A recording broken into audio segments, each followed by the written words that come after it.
So today we are going back to basics. We are taking a look at the grip, and we're going to show you 3 of the essential things that need to be present in your grip.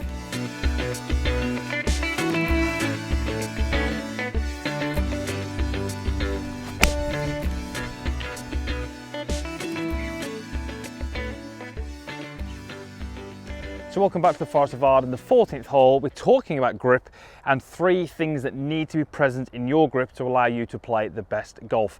So in today's video, you're going to learn about where the golf club should be placed in the hands. You're also going to learn about where the hands should be placed on the golf club. And you're also going to learn a little bit about grip pressure and making sure that's correct for you. Just before we get started, if you're not a subscriber to my channel, it is absolutely free, and there is a clickable link in the description box down below which will also allow you to do that. Whilst you're down there, also drop me a comment on this video, give it a thumbs up if you did like it, and share this with someone who you think could benefit. Grip. We all have to place our hands on the golf club. Some do it better than others, and there are some commonalities that we see amongst the best players in the world. Now, what we're not going to cover in this video is we're not going to cover a weak or a strong grip, because we do know that the golfers out there have slightly stronger grips or slightly weaker grips, but they're not essentials, because there's golfers out there making millions and millions of pounds playing this game to a super high level who've got strong grips or weak grips. But we're going to cover the things that we tend to see pretty commonly across those elite golfers. So the first thing is just looking at where the golf club is placed in the hand. If we open up the lead hand, which is going to be the one with the glove on it, we would like the grip of the golf club to be very much through the fingers or the base of the fingers. So if I show you what that would look like, that's going to be somewhere through here.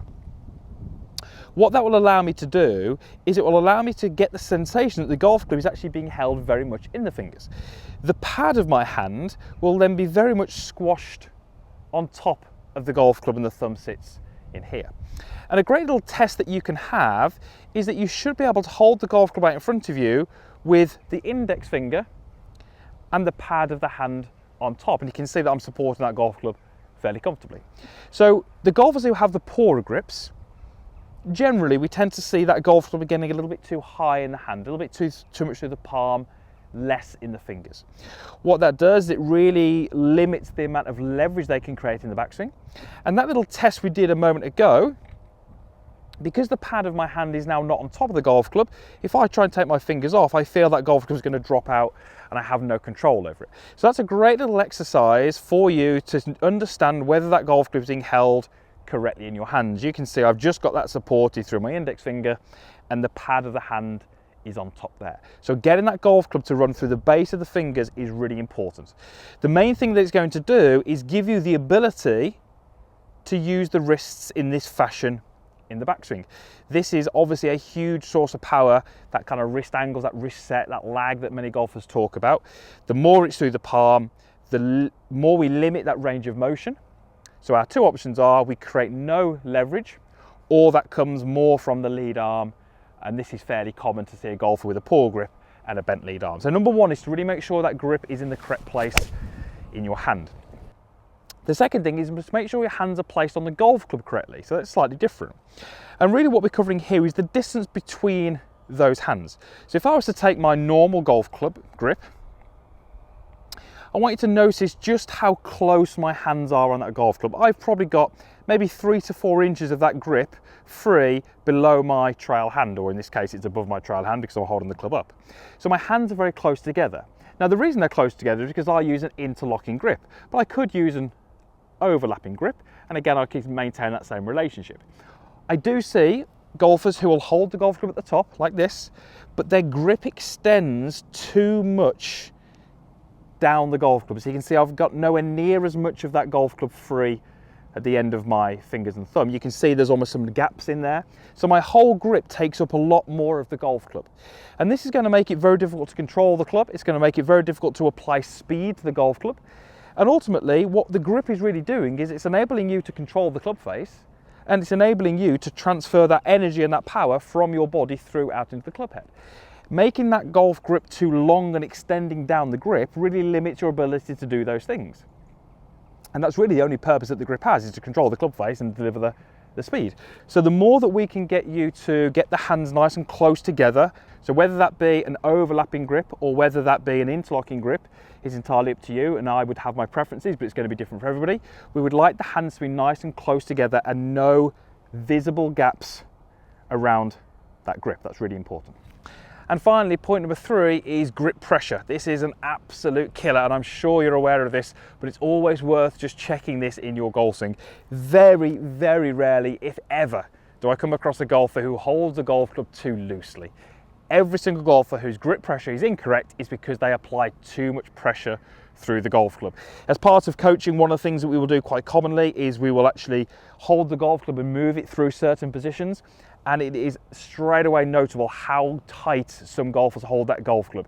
And that tension, which starts off through these fingers applying to the handle, is obviously going to transfer through the forearms, through the upper arms, through the shoulders, through the back, through the neck, through the head. It's all going to transfer through, and that golfer who's got too much grip pressure is generally going to have too much pressure through the whole body. It's so difficult to control that golf club and apply speed and have that golf club moving freely around your body if the grip pressure is too tight. So I would really encourage you to reduce that grip pressure. There's a couple of things that you can do here which are going to help. Number 1, place the golf club right in front of you with your grip and have the club head just so it's above your hands. So you can see that there. And all I want you to try and do is keep the arms in the same place and just release or reduce the pressure until you feel as if the golf club is kind of moving towards more level with your hands. That's really feeling like I've got to hold it quite lightly for that golf club to do that. So here, too much grip pressure, I'm able to keep it a little bit above, reduce that grip pressure, and it starts to fall a little bit more in line with my hands. That's a great way for you to feel the grip pressure. But on the golf course, the best way for you to maintain a nice light grip pressure is to keep the club head moving until you're about to hit it.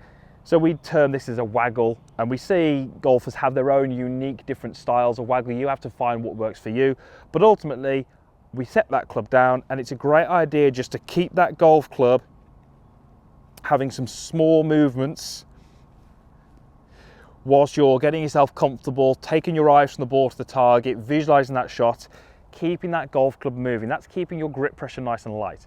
And generally speaking, those movements would really need to be quite small movements, because the bigger the movements, the more we can do that with our upper body and have a tight grip pressure. If we're looking to make smaller movements, that tends to need to come from the hands. So making smaller movements is a great way to keep that grip pressure nice and light and keep the tension out of your hands, your arms, and your shoulders. So if you can get the golf club placed in your hand correctly, that's really going to help.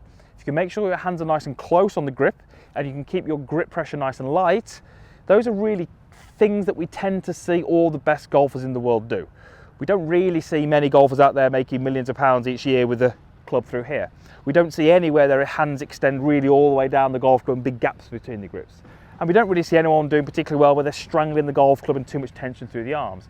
So these are things that generally all the best golfers do, and if I wanted to get better at golf, I would probably want to look at what do all the best golfers do and then try and emulate some of those things.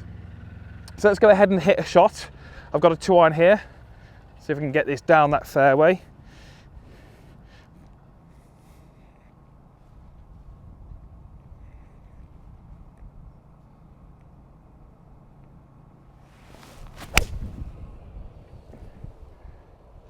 Up the left side, but that should be in the fairway.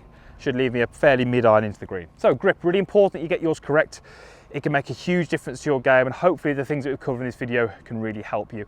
As I said at the start, usual stuff is down below. Comments box, like button, clickable link to subscribe. Leave me a comment on this video. Would love to hear your thoughts, and hopefully we'll see you back here again soon for a future video.